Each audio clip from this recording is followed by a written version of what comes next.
I think the key thing to do is to focus on those real high priority risk areas. So we take a very risk-based approach to it. We've got a methodology and approach to doing that, which actually identifies where are your high risk processes, where are your systems that contain your really most sensitive information. Start by focusing on putting some basic controls in place. You may have to look at post-May about how you do that more effectively, but there are some basic principles you can put in place right now, some simple steps around securing that information, looking at where that's stored and how it's handled, who has access to it. So there are some really basic things to be done. It's still not too late, and as many companies will be working on, they'll still be working post-May in terms of remediation. There's a couple of examples out there, and I think one of the ones that we're seeing more and more around is the consumer market. So we've been working in the automotive sector and with clients in that area, and some of the more advanced clients are thinking about GDPR. They need to be compliant about it, but they're thinking about their whole dealer network and where their strategy is going for their business. So a lot of manufacturers, car manufacturers, are thinking in the future. They'll sell services. They may sell autonomous vehicles. They're going to need a lot more the ability to collect a lot more personal information.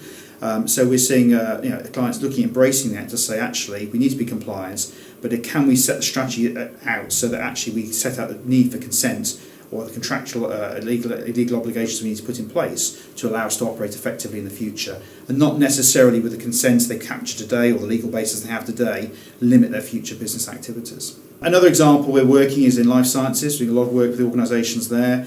And some of the things there is just the volume of data in terms of the number of contracts and number of business processes associated with personal information. If you think about it from a life science perspective, they hold an awful lot of personal information around clinical trials. So part of the challenges there is to use technology effectively, and there is a growing technology market now to help organisations in terms of map their process inventories, understand what they have to do in terms of the privacy impact assessments, and make sure they continue to be compliant when there are changes to those processes or systems.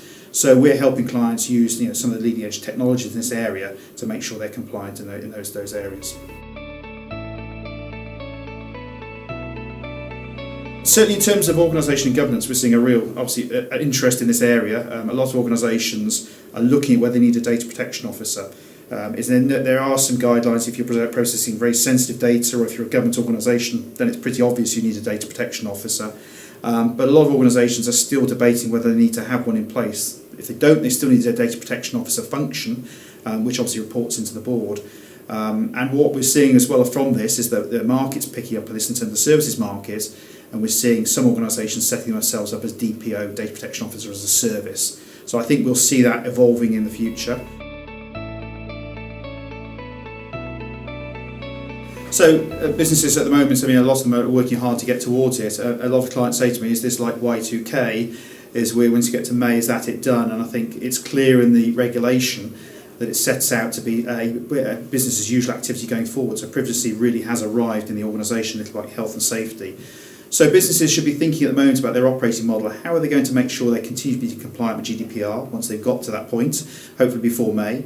But also thinking about their new business processes that are going to surround the individual access rights. So they can anticipate getting more inquiries. Still some debate about how many they will get, but they need to understand that and think about how they're going to handle and triage those inquiries, how they're going to get the information they require to service them, and how they're going to meet the regulations that are set out there.